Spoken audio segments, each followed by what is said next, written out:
Namaste. I'm delighted to be here, but I have to begin by saying I'm envious of each one of you because you all got to speak about all the fascinating projects that you're involved in. And Saku told me to talk to you all about education of the new age. So, I'll try and smuggle in a little bit about what I do, but let me tell you generically, what we've been talking about the whole of today is the world is changing fast at an unprecedented pace, but unfortunately, the education system is not. And that's what we really got to look at. In many countries, the schools today are what it was when I was in school, and that's many decades ago, or even my parents were in school. And that cannot continue anymore. So the education system has to gallop to catch up with the fast-changing world. But before I continue, I want you all to repeat after me, Parikrama. Parikrama. Can you all please repeat after me? Parikrama. Okay, so pari means a circle, krama means complete. Education in parikrama is completing the circle of life of children. Why in parikrama alone? That is what education is, isn't it? Too often, our teaching and learning is narrowly local.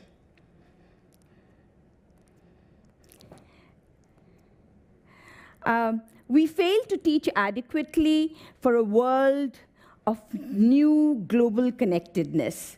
And that's what we need to address. I'd like to congratulate HundrED for breaking these boundaries and sharing a vision of the future. To invite someone like me so far away from India is, I think, a great step to break stereotypes. In the context of globalization, new ways of thinking about curriculum has become a necessity. This is because education now needs to pay greater attention to how it uniquely spans cultural, economic, and interpersonal dimensions of global relations. To make education in the new age world relevant, we have to synchronize K-12 education to foster 21st century skills by using technology in a new, innovative way. What do I see schools in the future? I see cloud computing, which will play a significant role. It'll lead to flexibility, it'll reduce cost, it'll be flexibility of location, of time, it'll increase distance learning, costs will come down, and there will be many more STEM innovation centers. Mobile learning will become the order of the day. About 82% of all education applications that are being innovated now for K-12 education. Bring your own device will become very popular. We see it already happening in some advanced countries. India is about 10, 20 years behind. So for me, that's an innovation. Once the data is collected, and so what we think will happen is today 86% of students are using 86% of their technology outside school. A reverse will happen. And I think we will see 86% of technology usage inside the school. Will it lead to security and privacy issues in school? I'm sure it will. And that's what schools need to prepare about. Learning analytics will lead to more data-driven societies. Gates Foundation alone, and I think Dennis may be one of the larger recipients, also have given grants of more than $70 million to schools for promoting learning analytics.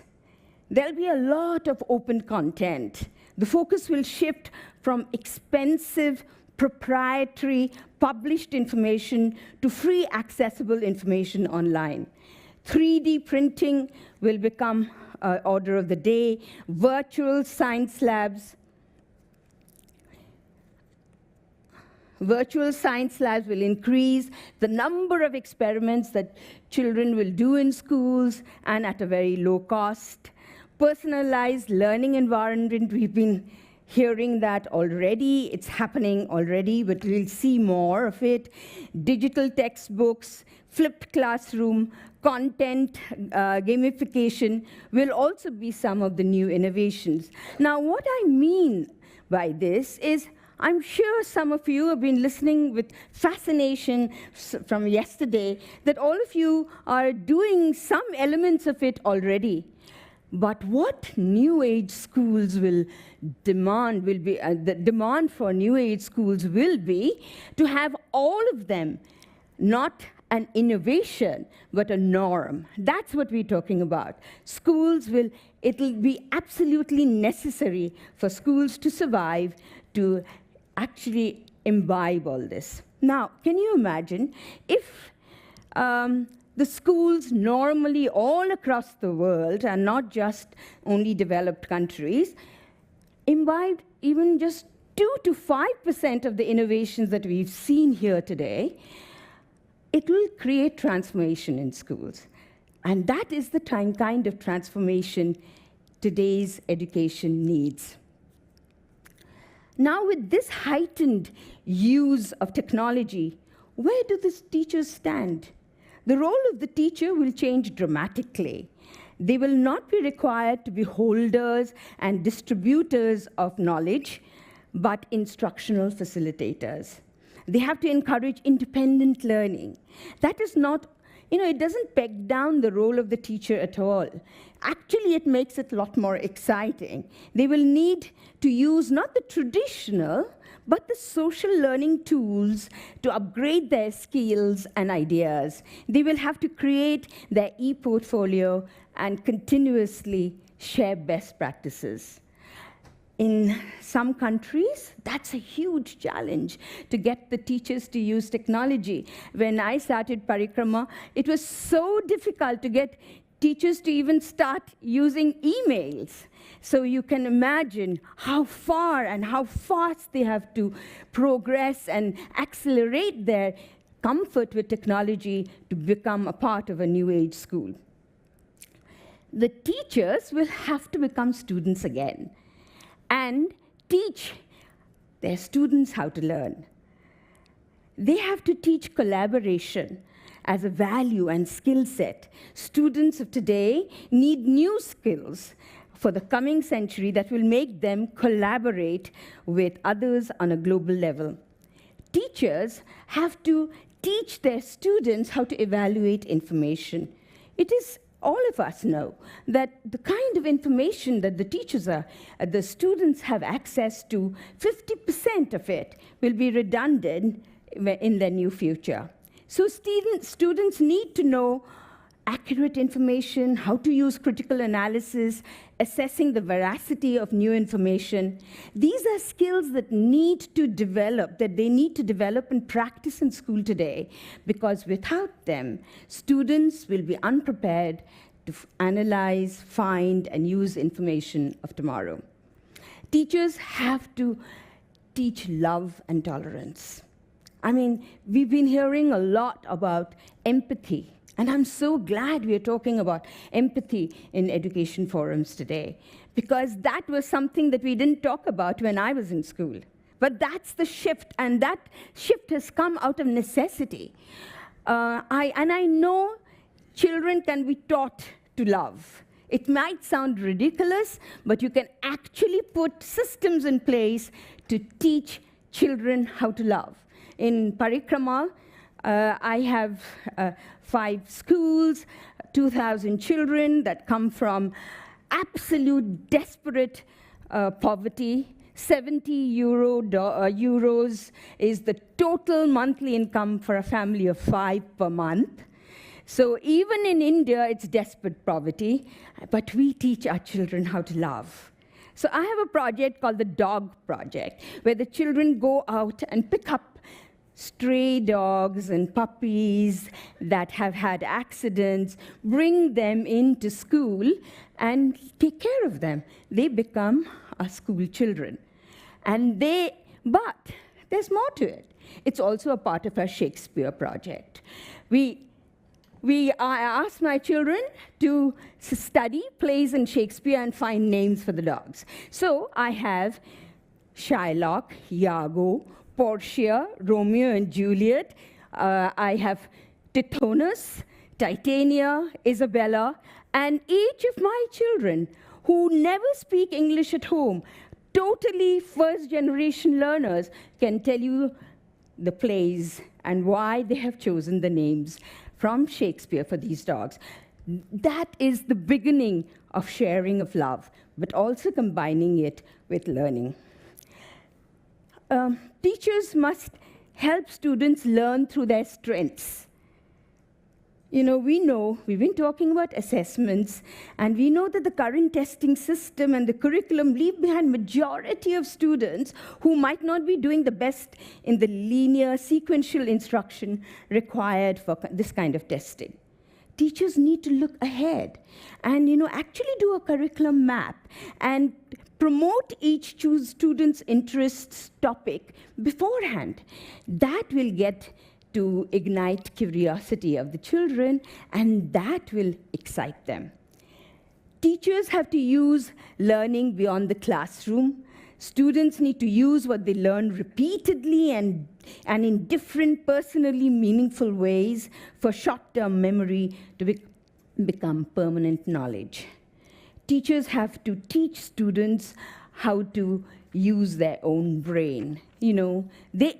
If students begin to understand that they can change their own brains and intelligence, together they can build their resilience, willingness to persevere through the challenges that they will undoubtedly face in future.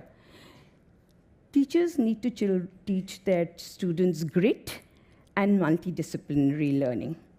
So teachers' role is to assess the needs of the children, gather content from the world, create content if there isn't any, combine all the content that they have gathered for a wholesome approach, exchange with the children with the content that they have, communicate with the children about what they have discovered, and archive all the discoveries for use later. I think what we need to do is stop calling teachers and call them coaches. I think that is what we need in the schools of the future. I feel that teachers no longer need to build skills. I heard a lot of skills being talked about. But I think what teachers must do is build capabilities, not just skills. So, I feel that after 26 years in the corporate world, I had volunteered with Mother Teresa for 7 years when I was a student, and I learned many things from her. And today I'm standing here talking to you not as an educator, but as a social worker, because I use education as a tool to do social work.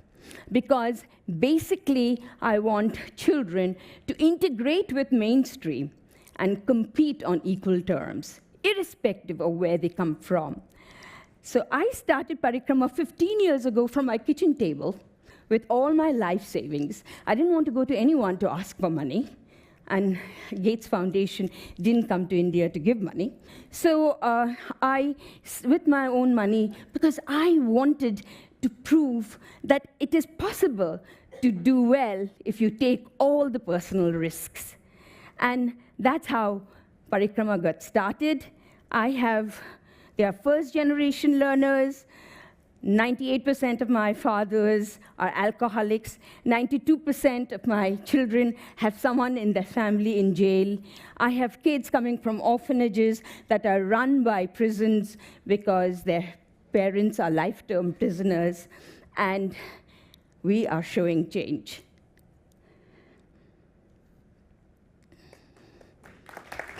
I'm not done yet. I want to share you my project. Different school of thought. A simple enough thought, but a really powerful one. I show respect for my friends by not making fun of them. I show respect for myself by doing the best job I can at school. The idea is this: a successful school is not when the students score high marks, but when a school opens its door to spread happiness, great things are achieved.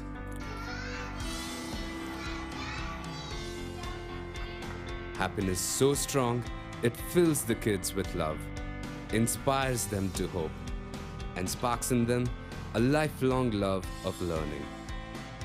And it's a very infectious happiness, freely spreading from teachers who take joy in what they do, transmitted from every inch of space that celebrates learning. And finally, flowing down to each and every kid who studies here.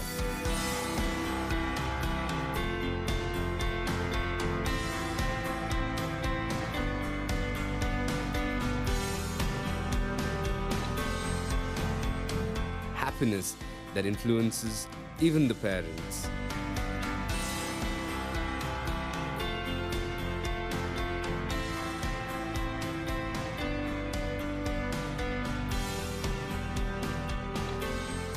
And it's happiness that teaches the kids, no matter where they come from, how bleak their homes, how dark their surroundings may be.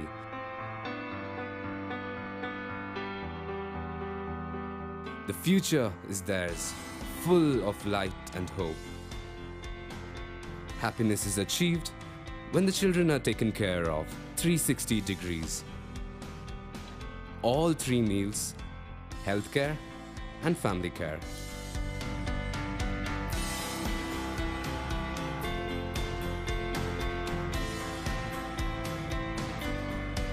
Happiness is achieved when the school takes care till they get a job.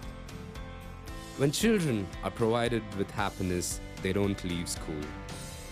I like to come to school very much because I play there, I learn there, and we all enjoy there very much.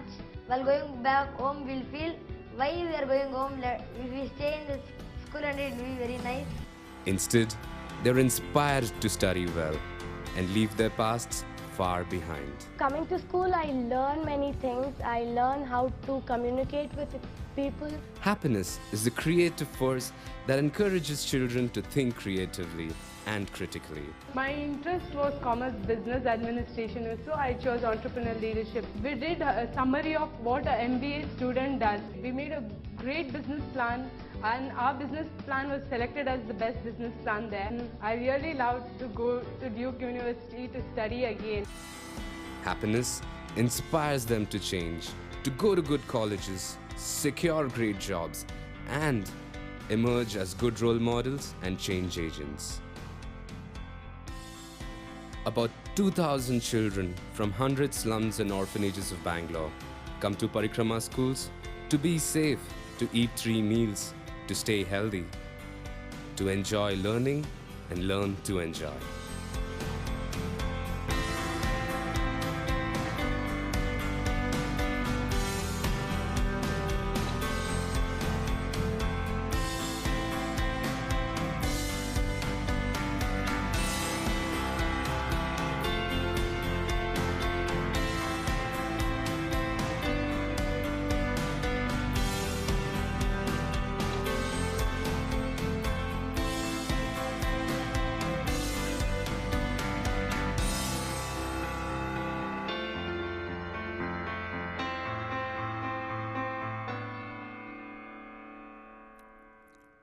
Okay, so before I leave, I wanted to share another new age phenomena, and this will be my last.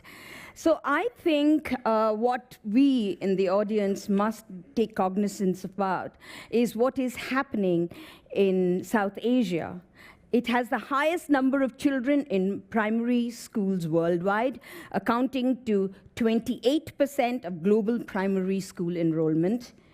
a shocking 22.9% of children out of school in Bangladesh, India, Pakistan don't go to school. Let's look at the country that I come from, India. There's 226 million children in India, and between age 10 to 19.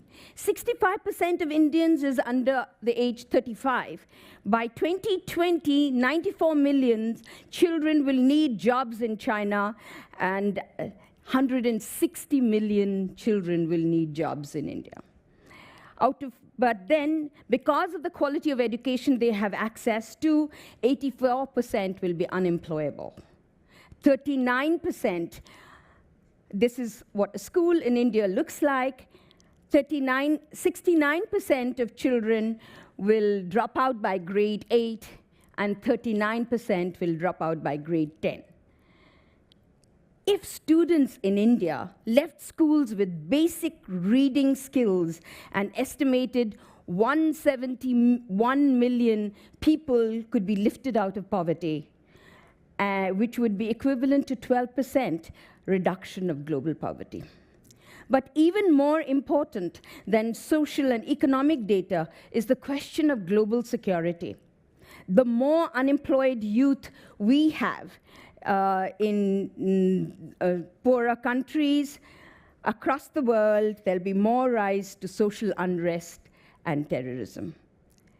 Victor Hugo, many years ago, had said, "With every school door you open, you close a prison door."